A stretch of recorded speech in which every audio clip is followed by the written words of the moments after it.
नमस्ते दोस्तों, द उत्तम चैनल पर आपका फिर से स्वागत है। भूगोल की श्रृंखला में अब आगे बढ़ते हैं। जैसा कि आपको मालूम है, अभी बीच में त्योहार आ गया, उसकी वजह से कक्षाएं जो है थोड़ी देर से चल पा रही हैं। अब यहाँ से रेगुलर कक्षा चलेंगी। आप देखेंगे सारी चीजें जो है बड़े विधिवत रूप से चलेंगी, बड़ी अच्छाई के साथ चलेंगी। ठीक है, भूगोल में हम आगे निकल चुके हैं और लगभग आधा भारतीय भूगोल हम समाप्ति की ओर चल रहे हैं। उसके साथ ही आगे आप देखते हैं। ठीक है, हमने पढ़ाया था आपको चैप्टर जलवायु का। ठीक है, जलवायु क्या होता है? जलवायु हमारे जो वातावरण है उसमें जल और वायु की जो प्रक्रिया है, ये जल और वायु दोनों मिलकर अन्य क्रियाओं से अंतःक्रिया करते हैं। ताप से करेंगे, वर्षा से करेंगे, भूमंडल से करेंगे, समुद्र से करेंगे। सारी प्रक्रियाओं को देखते हुए जलवायु का निर्माण होता है। आगे हम कक्षा में बताएंगे। पहले हमने पूर्व की क्लास में बताया कि जो मानसून है, जो जलवायु है, कैसे भारत की जो जलवायु है कैसे प्रभावित होती है, कैसे दक्षिणी पश्चिमी मानसून पूरे भारत में फैल जाता है, कैसे उत्तरी पूर्वी जो मानसून है भारत में आके शीत ऋतु में वर्षा करता है, कैसे पश्चिमी विक्षोभ जो आता है भारत में कैसे वो पहाड़ी राज्यों में बर्फ के रूप में गिरता है और कैसे करके वो मैदानी राज्यों में जाड़े के दिनों में अर्थात शीत ऋतु में, ऐसे जो मैदानी राज्य है हरियाणा, पंजाब, उत्तर प्रदेश, बिहार जैसे राज्यों में क्या है वो बूंदाबांदी के रूप में गिरता है, बारिश के रूप में गिरता है। ठीक है, अब इसकी प्रक्रिया देखेंगे, कैसे क्रिया करता है ये। ठीक है, कैसे कार्य करता है, आज के इस चैप्टर में यही देखेंगे।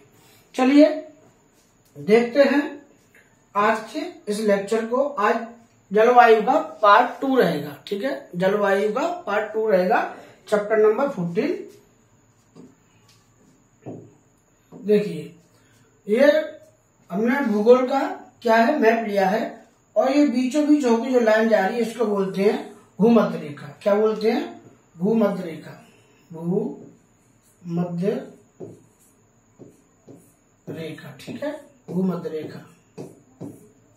ये इक्वेटर है, इंग्लिश में इसका लिखा हुआ है इक्वेटर है, लैटिट्यूड, और ये 0 को डिनोट करता है। 0 को डिनोट करता है, ये यहाँ पर 0 अक्षांश रहेगा आपका। ठीक है, इसका 23.5 उत्तर जाने पर तो ये आपका रहता है टेम्परेट जोन हो जाता है। यहाँ से आप देखेंगे तो ये कर्क रेखा है हमारी। कौन सी रेखा है? कर्क रेखा है।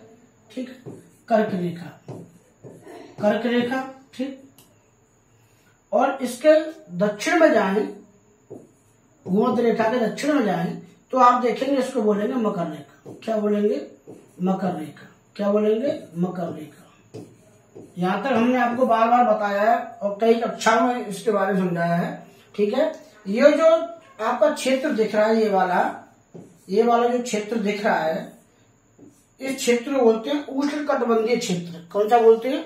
उष्णकटिबंधीय क्षेत्र। अर्थात यहाँ पर उष्ण मैदान, उष्ण क्या है, जलवायु क्षेत्र पाया जाता है। देखें, क्योंकि आगे आपको बताना चाहूंगा। ये देखें, ये सूर्य देवता है, हमारे सन है। ठीक है, जब पृथ्वी कर्क रेखा पर सूर्य की किरण है, ठीक है, जब कर्क रेखा पर सूर्य की किरण सीधी पड़ती हैं, तो हमारे उत्तर में गर्मी होती है। उत्तर में मतलब हमारे भारत में क्या है, मार्च जो मई जून का इलाका है, अप्रैल मई का, यहाँ पर देखेंगे तो गर्मी बढ़ने के आसार बढ़ते जाते हैं। कर्क रेखा पर सीधे क्या है, किरणें पड़ती हैं। ठीक है, कभी कभी क्या होता है, सूर्य की किरणें हैं जो आप देखेंगे, देखो यहाँ पर कर्क रेखा पास में पड़ रही है तो यहाँ गर्मी बढ़ेगी, ठीक है, और यहाँ देखेंगे तो यहाँ मकर रेखा है आपका। ये देखो भूमध्य रेखा है, ये मकर रेखा है, तो यहाँ मकर रेखा में गर्मी बढ़ेगी। बात समझ में आ रही है? इसी के संबंध में पृथ्वी क्या है, सूर्य के चक्कर लगाती है। पृथ्वी क्या है, सूर्य के चक्कर लगाती है। सूर्य के चक्कर लगाने क्या है, पृथ्वी पर क्या है, गर्माहट पाई जाती है। क्यों गर्माहट पाई जाती है? कि दिन के समय सूर्य जो है गर्मी देता है। ठीक है, अपनी किरणों के माध्यम से प्रकाश पृथ्वी पर भेजता है और पृथ्वी पर क्या जो भूखंड है ना, वो दिन में गर्मी को सोख लेता है और धीरे धीरे गर्मी को रात में छोड़ता है। ठीक है, तो हमारा जो वातावरण है वो गर्म रहता है। अगर सूर्य की किरणें ये पृथ्वी तक ना पहुंचे तो क्या है, हम ठंड के मारे ही क्या अपने आप को खत्म पाएंगे। बात समझ आ रही है? सूर्य की किरणें, अगर सूर्य नहीं होगा तो पृथ्वी इतनी ठंडी हो जाएगी कि हमको क्या है, सांस लेने में दिक्कत हो जाएगी, हमारे हाथ पैर काम करना बंद कर देंगे। तो हर चीज जरूरी है एक जीव को जीवित रखने के लिए। बात समझ में आ रही है? चलिए शुरुआत करते हैं आज की। देखिए, हमने आपको बताया था कि जो भारत है हमारा,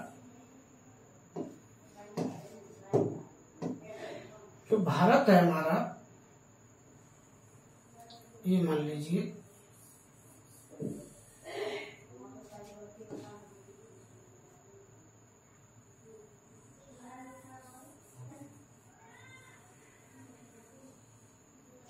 ठीक है, टेढ़ा बन रहा है। चलो कॉपी लेते, वहीं से लेते हैं डायरेक्ट, समस्या रहेगी नहीं। तो ये भारत जो हमारा है, ये देखिए यहां से पूरा लेते हैं, ठीक है। ये देखिए,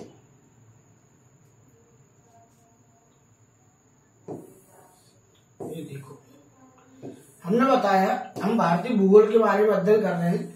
तो भारतीय भूगोल के बारे में हमने पहले पठार, पहाड़ी, नदी, झील, ये सारी चीज पढ़ ली। अब हमको क्या है, इसकी जलवायु पढ़नी है, ठीक है, जलवायु पढ़नी है। तो हमने बताया था कि उत्तरी जो यहाँ से दक्षिणी पश्चिमी मानसून ऐसे जाता है, ठीक है, ऐसे जाता है। तो ऐसे जाते वक्त क्या है, हमारे नीचे क्या है, समुद्र है, ठीक है, क्या है, हिंद महासागर है। यहाँ पर देखेंगे तो हिंद महासागर है ये वाला। तो जब हवाएं यहाँ से जाती हैं तो वायु में क्या है, नमी आ जाती है। तो ये जो वायु जो धारा है, हमारा जो उत्तरी दक्षिणी पश्चिमी मानसून है, ये झमाझम बारिश करता हुआ जाता है, और लगभग पूरे भारत में जो बारिश करने का प्रयास करता है, ठीक है, लगभग पूरे भारत में बारिश करने का प्रयास करता है। लेकिन ये जो हिस्सा है आपका, ये वाला हिस्सा, यहाँ पे बारिश नहीं होती, क्योंकि यहाँ पर पश्चिमी घाट पे पर्वत है, इसलिए यहाँ पे बारिश नहीं हो पाती है। अब बताएंगे कि ये हवा ऐसे क्यों चलती है, ठीक है, ऐसे क्यों चलती है। आज के इस लेक्चर में यही बताएंगे कि हवा चलती क्यों है। और शीत ऋतु में आप देखेंगे, जाड़े के दिनों में देखेंगे आप,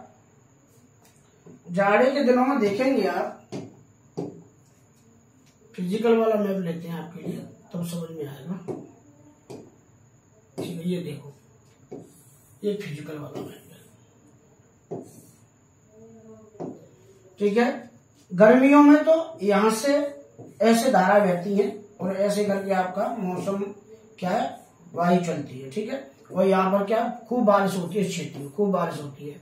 शीत ऋतु में उत्तरी पूर्वी जो मानसून है वो आता है और यहाँ पर खूब बारिश ऐसे लेके आता है, ठीक है। खूब बारिश का ऐसे हवा चलती है, खूब बारिश नहीं लेके आता है। लेकिन कुछ धाराएं ऐसी हैं कि वे, अब ऐसे धारा जो चल रही है आपकी, ऐसे जो धारा आती है शीत ऋतु वाली, तो पहली बात तो इनको हिमालय रोक लेता है, यहाँ पर ये यहाँ तक आ नहीं पाती है। दूसरी बात ये स्थल खंड से होके बह के आती है, यहाँ पर स्थल खंड है, यहाँ से बह के आती है, तो यहाँ पर इनमें क्या नमी नहीं पाई जाती। नमी नहीं पाई जाएगी तो क्या है, आपका यहाँ पर बारिश भी नहीं हो पाएगी। देखो बारिश होने का कारण क्या है, आपने गिलास देखा होगा, कांच का गिलास, जब आप उसमें कोल्ड ड्रिंक करते हैं तो गिलास के साइड में आपने देखा हो बूंद बूंद, थोड़ी थोड़ी बूंद आ जाती है, आती नहीं आती है। तो इसका ये नतीजा नहीं, ये नहीं कि जो गिलास में आपने कोल्ड ड्रिंक किया, ठंडा पानी किया, वो बाहर आ गया, ऐसा नहीं। जो जल था ना, जो गिलास में पानी था, वो बहुत ठंडा था, और हमारे वातावरण में वायु थी गर्म, ठीक है, वायु थी गर्म, तभी तो हमको ठंडा लग रहा है। तो वो वायु गिलास से टकराती है और गिलास क्या ठंडा, जब गर्म चीज ठंडे से टकराती है तो जो बाहरी परत जो थी गिलास की ठंडी, वहां पर वो बूंदों के रूप में ऐसे उभर आती है। आप फ्रिज से कोई बोतल निकाल लिए पानी की, प्लास्टिक की, तो आप थोड़ी बार देखोगे तो उन पर बूंद आ जाएंगी, तो वो अंदर का पानी बाहर नहीं आता है। हमारी वायु में बहुत पानी है। आप एसी इनके घर में लगा हुआ है तो आप देखते होंगे एसी से पानी बाहर निकलता है, एसी से पानी बाहर निकलता है। वो निकलता क्यों है, क्योंकि एसी क्या करती है कि जो वायु में नमी होती है, वायु में पानी होता है, उसको सोखती है, ठीक है, उसको अंदर लाती है, उस नमी से क्या है अंदर ठंडा करती है। ठंडा करने के बाद क्या है, जो पानी बचता है उसे एसी बाहर फेंकती है। यही है, एसी में पानी आया कहां से, वो वायु में से पानी खींचती है। तो यही कहना है कि जब स्थल खंड से पवन चलेंगी, ठीक है, जब स्थल खंड से पवन चलेंगी तो इनमें क्या है, जब नमी नहीं होगी, इनमें नमी नहीं होगी, जिनमें नमी नहीं होगी तो ये बारिश भी नहीं करेंगी, बारिश भी नहीं करेंगी, बारिश भी नहीं करेंगी। लेकिन क्या होता है, पहली बात तो ये धारा यहाँ आ नहीं पाती, हिमालय रोक लेता है। लेकिन कुछ धारा आ भी जाती हैं उत्तरी पूर्वी मानसून की, तो ये बंगाली खाड़ी है ना, इसमें से क्या है, ये पानी सोख लेती है, बाष्पीकरण होता है, बाष्पीकरण होता है तो इन्हें पानी आ जाता है। जैसे ही इससे टकराती हैं, जैसे ही इससे टकराती हैं कोरोमंडल तट से, तमिलनाडु आंध्र प्रदेश जो तट है आपका, तो यहाँ पर शीत ऋतु में अर्थात नवंबर के महीने में क्या है, यहाँ पर यहाँ पर बहुत उच्च स्तर की बारिश होती है, मतलब अच्छी खासी बारिश होती है। उच्च स्तर का मतलब है अच्छी खासी बारिश होती है। कभी कभी तो यहाँ पे क्या है, उसको क्या बोलते हैं, बाढ़ आ जाती है, बाढ़ आ जाती है, ठीक है।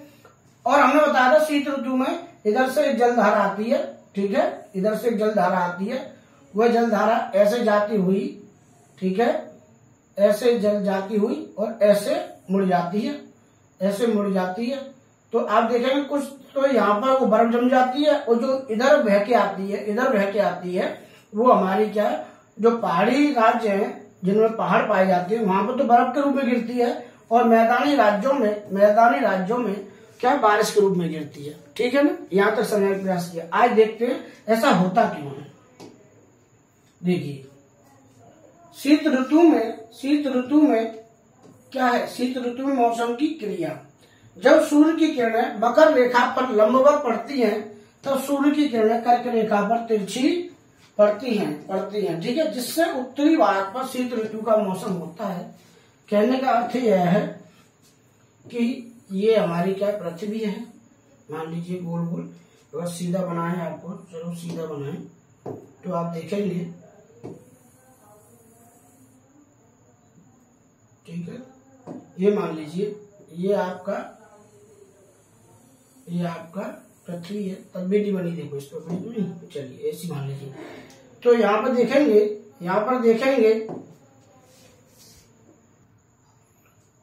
देखेंगे आप कि बीचों बीच होकर एक रेखा गुजरती है, इसके अलावा भूमध्य रेखा होती है, एक रेखा कर्क रेखा है, ठीक है, एक आपकी मकर रेखा है, ठीक है। तो आप देखेंगे जब सूरज की किरणें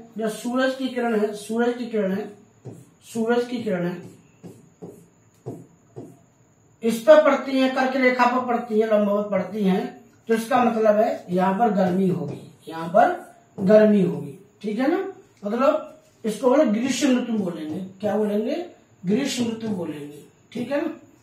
और देखें जब सूरज की किरणें मकर रेखा पड़ेंगी, तो यहाँ पर क्या होगा, यहाँ गर्मी होगी, यहाँ भी क्या है, यहाँ गर्मी होगी, ठीक है। तो कहने का तात्पर्य यह है कि जब दक्षिण में गर्मी होती है तो यहाँ पर शीत ऋतु होगी, जब यहाँ गर्मी है तो यहाँ शीत ऋतु होगी। बात समझ आई, यहाँ पर शीत ऋतु, यहाँ पर शीतल मौसम होगा अर्थात ठंडा होगा, ठीक है। आप देखें ये शीत ऋतु होगी यहाँ पर, ठीक है। देखो जब लिखते हैं तो काम करता नहीं, वैसे ऐसे भागेगा, इसका कोई मतलब नहीं। शीत ऋतु होगी और यहाँ पर भी शीत ऋतु होगी। जब यहाँ पर गर्मी है तो यहाँ शीत होगा, और यहाँ पर गर्मी है तो यहाँ पर शीत होगा। कहने का तात्पर्य है, ठीक है। अब देखेंगे कि सूरज जो है यहां से यहां तक घूमता रहता है, ठीक है, ऐसे घूमेगा या फिर इसके बीच में घूमता है, इस बीच में घूमता रहता है। तो इस क्षेत्र में ये जो क्षेत्र है आपका गर्मी वाला क्षेत्र कहलाता है, ये वाला जो क्षेत्र है आपका गर्मी वाला क्षेत्र कहलाता है। कौन सा, 23.5 उत्तरी कर्क रेखा के बीच में, कर्क रेखा, ठीक है। और नीचे देखेंगे आपकी ये मकर रेखा, ठीक है। यहाँ पर सूर्य क्या है, ज्यादा तरह से चमकता है, मतलब गर्मी यहाँ पर पाई जाती है। आगे देखें तो आप देखेंगे कि जैसे सूर्य ये आपका यहाँ पे देखने का प्रयास करेंगे, देखो ये हाई प्रेशर होगा, ये आपका हाई प्रेशर होगा मतलब उच्च दाब, और यहाँ पर होगा लो प्रेशर, ठीक है। मतलब ये है कि सूरज कर्क रेखा और मकर रेखा के बीच में, कर्क रेखा और मकर रेखा के बीच में ज्यादा विचरण करता है, तो यहाँ पर गर्मी ज्यादा पाई जाती है। आपकी भूमध्य रेखा हो गई 0 अक्षांश, ठीक है, भूमध्य रेखा हो गई है, ठीक, देखेंगे आप, देख लीजिएगा, ये भूमध्य रेखा हो गई आपकी, ये भूमध्य रेखा हो गई। अर्थात कहने का मतलब क्या है, जब सूरज इन दोनों रेखाओं के बीच में घूमता रहता है तो क्या है, जहां पर गर्मी होती है तो गर्म जो वायु है वो ऊपर उठ जाती है, जैसे यहाँ पर गर्मी ज्यादा पड़ रही है सूरज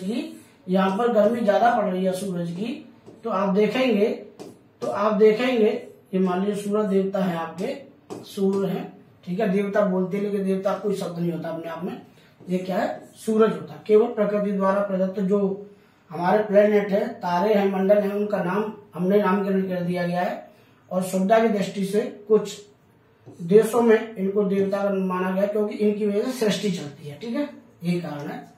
तो ये क्या है, सूरज की किरणें सीधी पड़ रही है, तो यहाँ पर गर्मी हो गई तो गर्म जो हवा है ऊपर की ओर जाती है, ऊपर उठ जाती है, तो प्रेशर कम हो जाएगा, तभी तो ऊपर जा रही है भाई, प्रेशर कम है तभी तो ऊपर जा रही है। और जब गर्म हवा ऊपर जाएगी तो जो इधर जो ठंडी हवा थी वो हवा इसमें क्या है, भरेगी, ठीक है, जो खाली स्थान होगा इसमें हवा भर जाएगी। तो इसीलिए जब आप घरों में जब घर बनाते हैं तो आपने देखा होगा, यहाँ एक दरवाजा लगाएंगे आप, ठीक है, मोटा मोटा बता दे रहे हैं आपको, यहाँ पे एक दरवाजा लगाते हो घर पर, ये दरवाजा लग गया, कभी कभी लोग यहाँ खिड़की लगा लेते हैं साइड में, जिसको जंगला बोलते हैं, विंडो बोलते हैं, लेकिन अच्छे घरों की पहचान ये होती है कि दीवार से सटकर यहाँ विंडो, यहाँ आपने देखा होगा, यहाँ खिड़की बनानी चाहिए, क्योंकि जो गर्म वायु है वो ऊपर उठती है और यहाँ से जल्दी निकलती है, ऊपर उठ जाती है। अगर यहाँ बनाने से क्या है, यहाँ तो आपका ठंडी वायु है जो है यही रहेगी, ठंडी रहेगी, गर्म यहाँ से निकलेगी नहीं, और गर्म ऊपर आपके वातावरण में रहेगी, तो आपका कमरा क्या है, गर्मियों में गर्म रहेगा। इसीलिए अच्छे इंजीनियर जो है यहाँ पर विंडो लगवाते हैं, ऊपर, सबसे ऊपर छोटे छोटे जंगले बनवाते हैं। कभी कभी क्या है, यहाँ पर पंखे भी लगा देते हैं छोटे छोटे, है ना, जिसको एग्जॉस्ट फैन बोलते हैं ना, तो यहाँ से वायु को बाहर निकालते हैं इस जगह से। तो हमेशा विंडो ऊपर लगानी चाहिए छोटी सी, जिससे वायु निकलती रहे, एक यहाँ से, ठीक है, यहाँ आप देखने के लिए बना लेते हैं। तो चलिए, बताने का मतलब ये था, ये 35 अक्षांश पर होता है, 35 अक्षांश इधर, 35 अक्षांश इधर। जैसे ये पृथ्वी है और यहाँ पर भूमध्य रेखा है, तो इसके 35 अक्षांश इधर और 35 अक्षांश इधर क्या है, हमारा ये जलवायु क्षेत्र जो है, जलवायु क्षेत्र, यहाँ पर आपका हाई प्रेशर पाया जाएगा, हाई प्रेशर, ठीक है, और यहाँ पर क्या पाया जाएगा, लो प्रेशर। तो यहाँ की जो वायु है ना वो ऐसे ऊपर उठेगी, ऐसे ऊपर उठेगी, मतलब ऐसे बहेगी ऊपर की ओर, तो यहाँ से ठंडी हवा इसमें बहती है। तो कहने का तात्पर्य है कि जब ऊपर से आ रही है 35 अक्षांश, तो हम कहाँ पर है, हमारा भारत कहाँ पड़ता है, यहाँ। तो उत्तरी जो पूर्वी मानसून इसीलिए आता है क्योंकि यहाँ गर्म हवा ऊपर उठ रही है, इसको भरने के लिए उत्तरी पूर्वी जो हवाएं हैं मानसून में, अर्थात जो धाराएं हैं वो यहाँ पर आती है इसको भरने के लिए। इसी वजह से क्या होता है, आप देखेंगे, इसी वजह से यहाँ से जो हवा आती है इसीलिए आती है, क्योंकि जो हमारा ये 23.5 तो यहाँ पे मिल जाता है हमको, 23.5 तो यहाँ मिल रहा है, और हम नीचे जाएंगे तो यहाँ से हवा ऊपर उठती है, इधर से उठ रही है। तो इसको भरने के लिए ये उत्तरी पूर्वी जो हवाएं हैं ऐसे चलती है, ठीक है, ऐसे चलती है। बात समझ में आ रही है? आगे देखें तो आप पाएंगे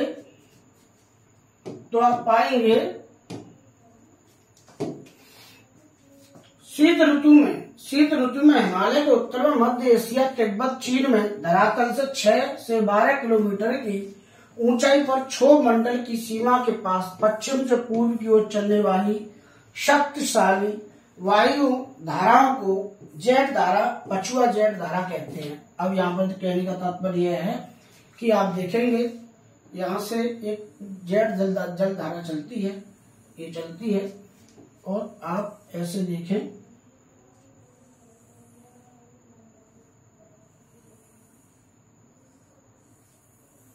ठीक है, ये से देखें। अब देखो, इसको बताने के लिए आप इधर देखें,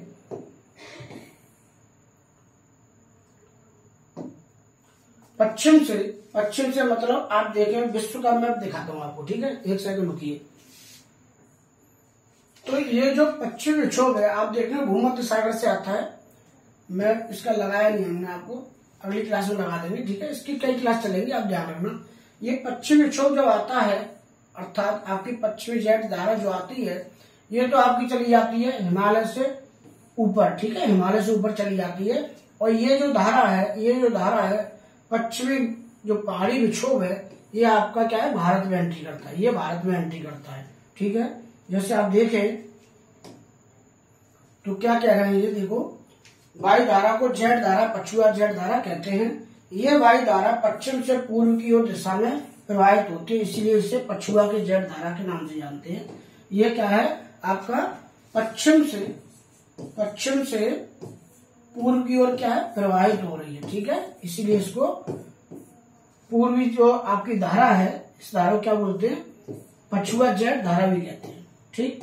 आगे चलें तो आप पाएंगे, आप देखें, यहाँ पाएंगे शीत ऋतु में सूर्य दक्षिणायन होता है। शीत ऋतु में क्या है, आपका सूर्य जो है मकर रेखा पर चमकेगा। कहाँ चमकेगा, मकर रेखा पर, ठीक है, मकर रेखा पर चमकेगा।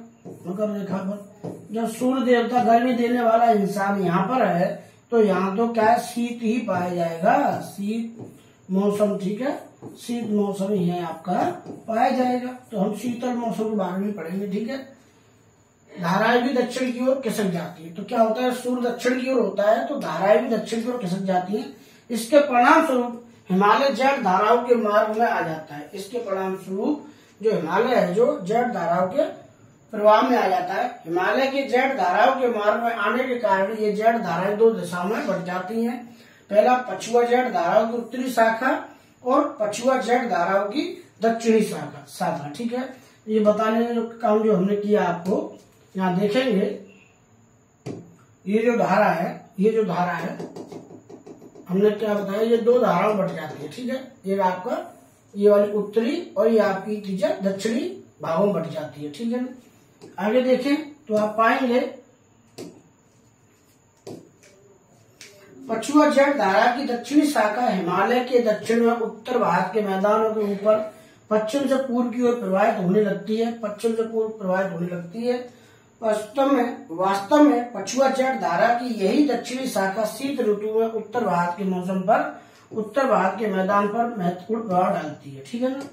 आगे देखें, पछुआ जेट धारा की दक्षिणी शाखा अपने साथ पश्चिमी विक्षोभ को बहाकर लाती है, पश्चिमी विक्षोभ को बहाकर लाती है। ये पश्चिमी विक्षोभ का मतलब होता है शीतोष्ण चक्रवात, ठीक है, शीतोष्ण चक्रवात होता है, बहाकर लाती है, बहाकर भारत में लाती है। पश्चिमी विक्षोभ के कारण ही भारत में शीत ऋतुओं में वर्षा होती है। जैसे ये पश्चिम से बह के ला रही है धारा, आप देख रहे हैं, तो एक धारा तो आपकी ऐसे चली जाएगी, ठीक है, और एक धारा आपकी यहाँ नीचे की ओर आ जाती है, ठीक है, एक धारा आपकी नीचे की ओर आ जाती है। इस नीचे में धारा के कारण क्या है, इस धारा के कारण क्या है, भारत में क्या है, पहाड़ों पर तो क्या बर्फ गिरती है, पहाड़ों पर बर्फ गिरती है, पहाड़ों पर अर्थात पहाड़ी राज्यों पर क्या बर्फ गिरती है, ठीक है। और मैदानों में क्या होता है, बारिश गिरती है, वर्षा होती है, बूंदाबांदी होती है। शीत ऋतु में जब बूंदाबांदी होती है तो रबी की फसल का मौसम होता है, ठीक है, वर्षा होती है। पश्चिमी विक्षोभ के कारण उत्तर भारत के पहाड़ी क्षेत्रों में हिमपात होता है, जबकि उत्तर भारत के मैदानी क्षेत्रों में वर्षा जल बूंदों के रूप में गिरती है। जैसे आप देखेंगे ये मैप लगाते हैं आपके लिए।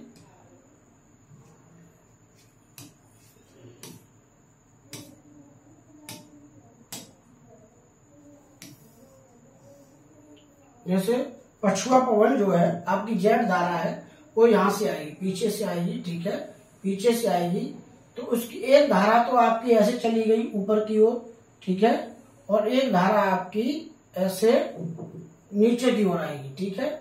एक धारा आपकी ऐसे नीचे की ओर आती है, ठीक है, नीचे की ओर आती है। ये थोड़ा सा बड़ा बन रहा है,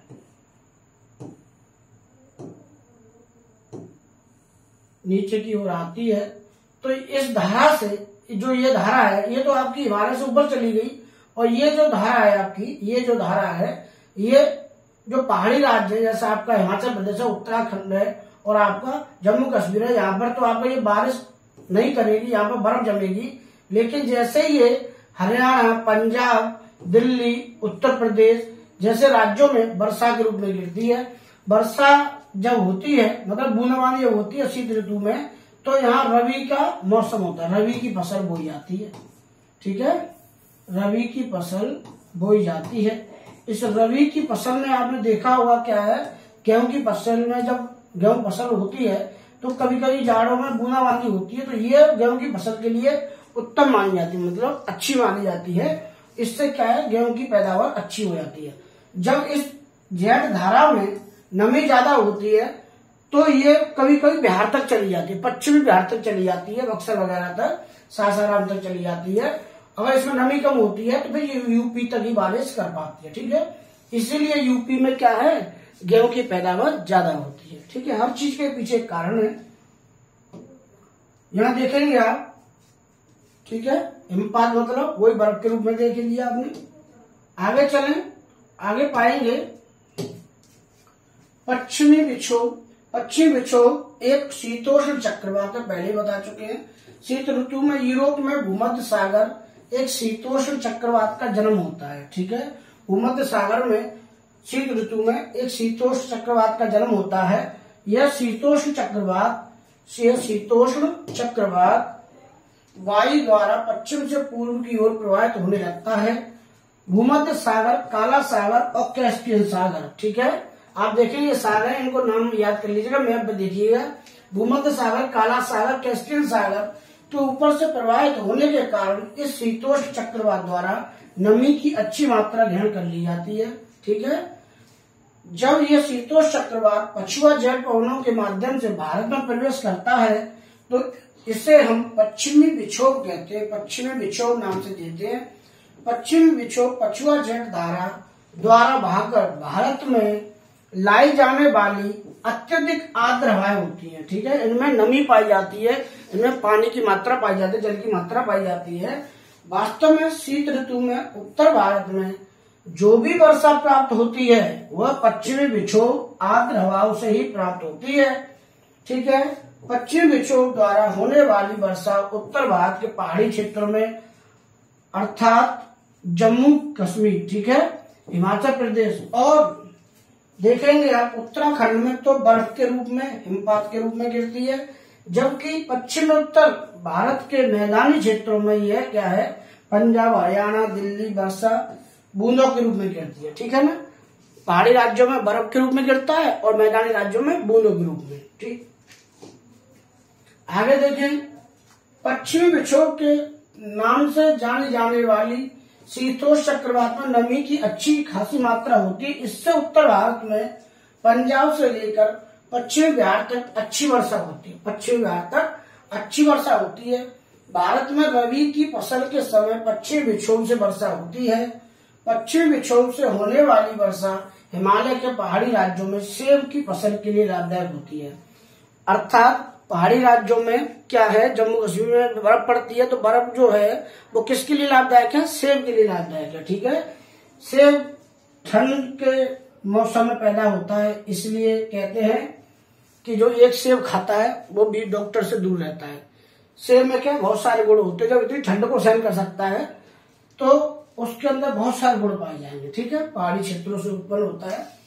आगे देखें, जबकि उत्तर भारत की मैदान भागों में यह वर्षा रबी की फसल अर्थात गेहूं जौ आदि के लिए लाभदायक है। जो वर्षा आती है, जेठ धारा आती है, ऐसे जो धारा आती है, इस जेठ धारा को पहाड़ी राज्यों में सेब के लिए, मैदानी राज्यों में गेहूं की फसल के लिए लाभदायक माना जाता है। शीत ऋतु में पश्चिम विक्षोभ के कारण ही हिमालय की चोटियां हिमपात, ठीक है, बर्फ होता है, हिमपात होता है मतलब बर्फ गिरती है। यही कारण है कि हिमालय की नदियों में जल की मात्रा में ग्रीष्म ऋतु में भी क्या है, कमी नहीं आती। अर्थात आप देख रहे होंगे कि गर्मियों में भी जो नदी निकलती है हिमालय से, उनमें पानी की कमी नहीं होती। क्यों नहीं होती? क्योंकि वहां पहले बर्फ जम जाती है, गर्मी जब आती है तो वो पिघलने लग जाती है, पिघल कर पानी निकलता है। ठीक है, क्योंकि ग्रीष्म ऋतु में हिमालय पर जमी बर्फ पिघलने लगती है। बर्फ के पिघलने के कारण हमारी नदियों में जल की पर्याप्त मात्रा बनी रहती है। यही आज का लेक्चर था, समझाने का प्रयास था। ठीक है, चलिए दोस्तों, इन्हीं शब्दों के साथ, इन्हीं बातों के साथ जय हिंद, जय भारत।